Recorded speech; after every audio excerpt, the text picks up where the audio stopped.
Chair, I'd like to welcome the Executive Council from Limerick and from Waterford and the ones that are online from home as well.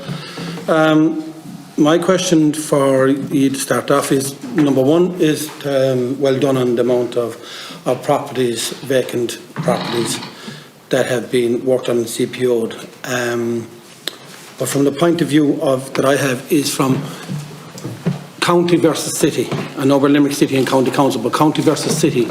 Is the process taking longer in the county than within the city? Gordon, if you don't mind. No, there would be no difference really in the process. I would see no distinction between. No. Yeah, okay. Because I was just looking at one or two that we had before. Because when I was on the council ourselves, we were dealing with ones in Ballingarry in different areas where there was no registered owner for 50 and 60 years, and we're trying to go back through the process and people trying to build and get people trying to buy it and waiting for the CPO process to come together. But it's just, I know you'll probably have some troubled ones and cases like that, but it's good to see that dereliction is starting to turn the corner. When we look at the likes of listing then buildings, and we look at that, we'll use Kilmallock as 14th century town, when we look at trying to get properties, overhead shops and properties back into the market where we can actually house people. And seeing as that we've only got Tom Cassidy and Sarah McCutcheon within that side of it, is that a side that we need to staff more to get a list of properties turned over faster, so we can get the iconic buildings separated and then the buildings that we can actually turn back into housing, back into the market faster? I don't think the staff resource there is the issue. I think actually government are addressing it with the Croí Crónatha, the refurbishment grant. I think it's the financial incentive that those owners are looking for rather than necessarily the advice of the council. We're not finding that that's an issue, but we are certainly finding that Croí Crónatha is going to help. Right. Next question I have for you then is, properties that come back into the council, we say houses that come back into the property, and we want to get them back refurbished and get back out into the council market. Where is the bottleneck for when you have a house, we say hand it back, and trying to get it back into the market again? Is it the department, the process to go through the department to get the funding to fund those houses to get it back onto the market is the problem, or is it the lack of contractors, or lack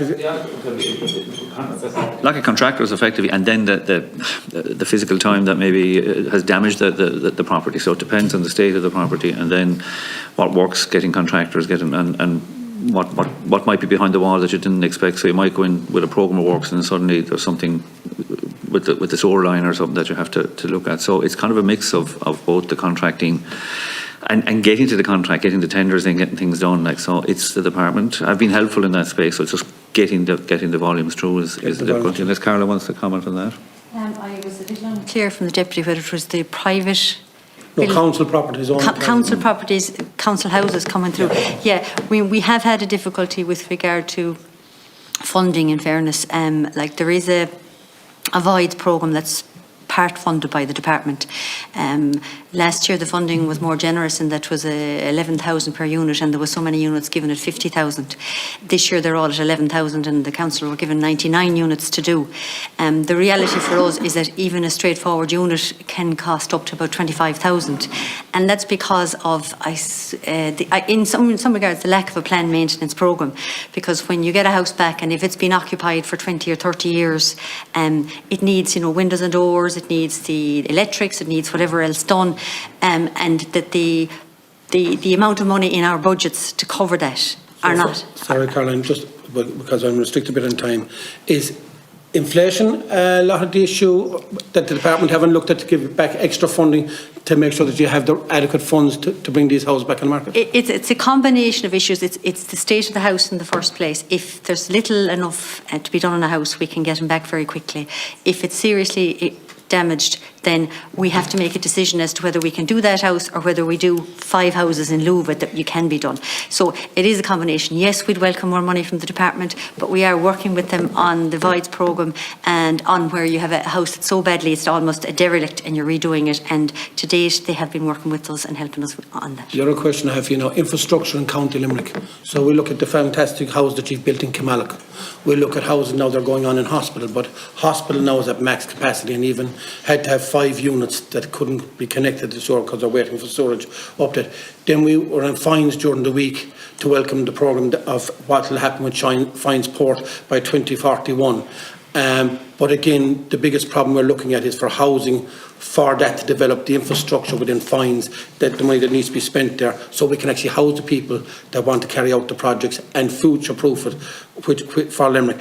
Is infrastructure in County Limerick a big problem? Because every place, every town I go to is at max capacity. And for us to deliver houses into the counties, to get people into the towns and the villages, so we can make the towns and villages more sustainable, and then we can actually put a transport system in place. So if you have extra people in a town, we can come up with proper figures then for transport infrastructure in each individual. Is infrastructure in the county a big issue? Because Croom is okay, Adair is okay, but once you go outside of that, and Kilmallock is okay, everything else seems to be on the back foot from the cost and Drumcolor, 25 years waiting for an update on their storage system. So is infrastructure in the county coming against you from providing houses in the county? There is no doubt that there are some settlements in the county area where the infrastructure is causing us a problem. And under our Housing for All action plan, we've indicated there that we will go in and we'll try and acquire either existing premises, be they commercial or be they, you want premises where there's already a connection, so that you're not putting in a new connection in. But we still have a lot of leeway in other areas. And I know while you keep asking about the county deputy, our biggest need and our biggest demand is actually in the metropolitan area, and we do have sufficient infrastructure there, so there's a lot for us to be driving on with. On my final comment, not everyone that wants to live in the metropolitan area. When you're a culture like myself, I like live to where I grew up. It's our heritage and it's our culture. So from the point of view of county, and Caroline, I know from me being on the council, I'm always on about the county. That's where I represent. And that's where I want to see the infrastructure and the funding put in. So people like me with a culture from the county, as a culture and a proud culture, I have no problem in saying it. I'd like to see more infrastructure so we can actually rebuild our counties, which will then support the metropolitan areas. Thank you.